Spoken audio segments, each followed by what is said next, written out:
All right. We're going to read again today. Page 169 is where we're starting. Same book. Doth the prisoner confess his guilt and humbly beg for mercy at our hands? Inquired Keen Chop, turning his huge eyeglasses full on Bulger. Whether it was the disagreeable shrill and creaking tone of the judge's voice, or the glitter of the large glass discs set in front of his eyes, which displeased Bulger, I know not. Certain it was he made answer for himself with a single loud and angry bark. Keen Chop was so startled that he dropped his smelling salts and motioned to his fan bearers to cool his heated face. Silence, roared one of the gong beaters, giving a deafening thump upon his gong to inspire respect, and at the same time fiercely agitating his bristling eyebrows and mustachios. My Lord Judge, said I, performing the kowtow, I crave consent to speak for the prisoner. He is not guilty of witchcraft, nor doth any manner or kind of evil spirit dwell within his body. He is a true and faithful servant and companion of mine. Perchance, with somewhat more than usual intelligence of his mind, as his defender, I call for the proofs of this most unmerited accusation. Keen Chop now fell asleep, but after a few moments his nose tickler succeeded in arousing him. Let the proofs be read, spake Keen Chop, in slow and measured tones. One of the clerks arose, and unfolding a huge sheet of paper with wooden rollers fastened at the top and bottom like a window shade, and began to read in a drawling, sing-song voice as follows. Proof first. That the prisoner did, without any command, upon reaching the shore from the wreck, proceed to bite the twine attached to his collar in twain, and, taking up the end in his mouth, pass by a group of imperial officers and a group of merchants and a group of artisans and a group of idlers, and make for a group of sailors, at whose feet he laid down the end of the twine. Proof second, that the prisoner did, at the sound of the official gong, unlike the animals of his race dwelling among us, manifest great displeasure and ill humor, rush towards his master, lay one ear against his master's body, and close the other with his paw. Proof third, that the prisoner did, on the same day, in the presence of imperial officers, without any command, pick up a purse of gold dropped by his master and restore it to him. Proof fourth, that the prisoner did, on the same day, in the presence of imperial officers, upon crossing the threshold of the Lord High Mandarin, so too, and like animals of his kind, contemptuously and disdainfully reject the kindly welcome and friendly greetings given him by his Excellency's dogs. I confess that, as the clerk of the court finished reading these proofs, my heart rose slowly in my throat. They were, in good earnest, proofs of far more than the usual intelligence of animals of his race. I was staggered by the amount of proof they had collected. While I felt I should have difficulty in persuading Keen Chop that all this was only the result of careful training, aided by a special aptitude on Bulger's part, I was very careful not to betray any nervousness or lack of confidence. I called for some tea on a plea of needing refreshment, but really to gain time to collect my thoughts and get myself together after such a staggering blow. Meanwhile, Keen Chop dropped off into a calm doze.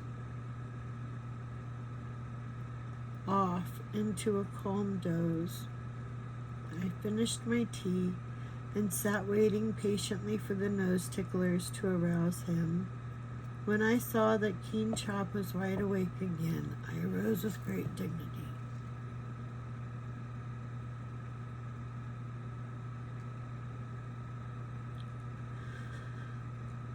and placing myself beside Bulger, who was watching my every movement and listening to my words with an almost painfully anxious expression, which meant only too plainly, "What does it all mean, dear little master?" I began as follows. "My Lord Judge, my most ancient, antique, and venerable patriarch, stricken in full 50 of honorable years, thy snow-white locks bespeak thy wisdom. The fact of the matter is, King Chop was quite a young man, and so far as I could see, had no hair at all on his face or head, save a scanty pigtail, and so far as I could, had no hair at all on his face or head." But I knew how flattering it was to a magistrate to be called old and venerable, and hence my desire to make a good impression at the very outset. My mother's breasts know no other child than me, and I no other brother than this faithful creature, whom heaven, for its own good reasons, hath set upon 4 feet, but who, if the strength of love could lift him up, would walk beside me, our 2 hearts on the same level. O venerable Judge, whose wisdom, like fair fruit red ripened in the autumn season, is now so enabled by the flight of time, thou knowest what love can do.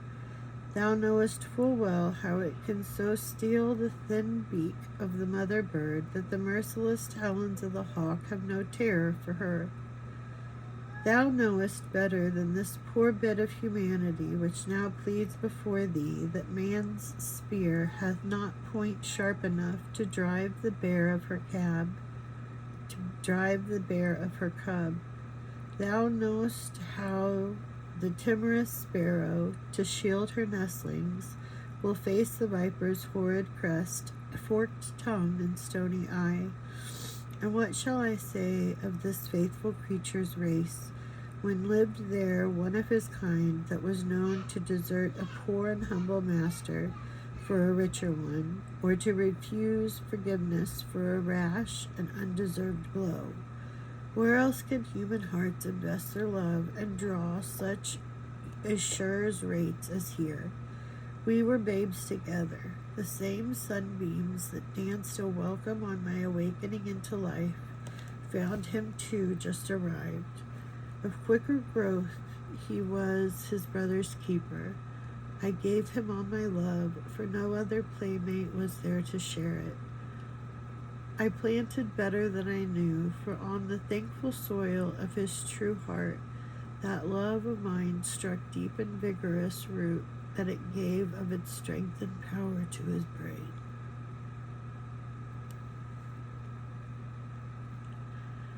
Love hath so sharpened thought, that it hath grown wondrous strong.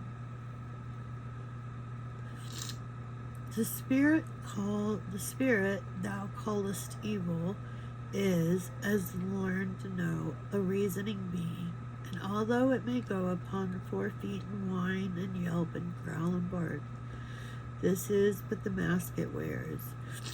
O aged judge, in the vast storehouse of whose mind experience hath piled wisdom many stories high, thou wilt ere long believe me, for I shall make it most plain to thee.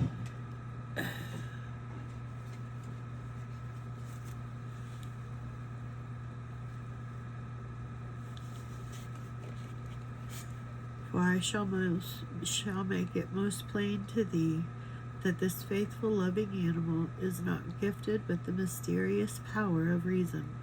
True, most true, nature hath widened his vision, but not removed its boundaries. Mark now, O learned patriarch, how easy a thing it is for truth to pierce the armor falsehood wears. For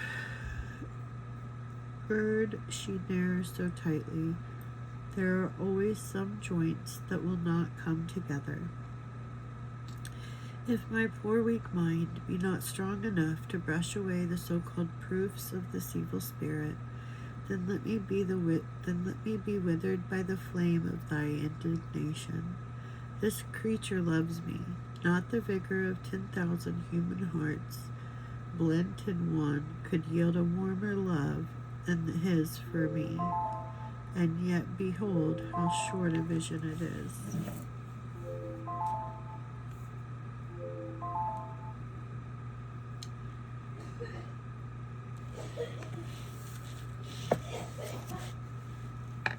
Okay, so there's that. And I'll leave that right here. And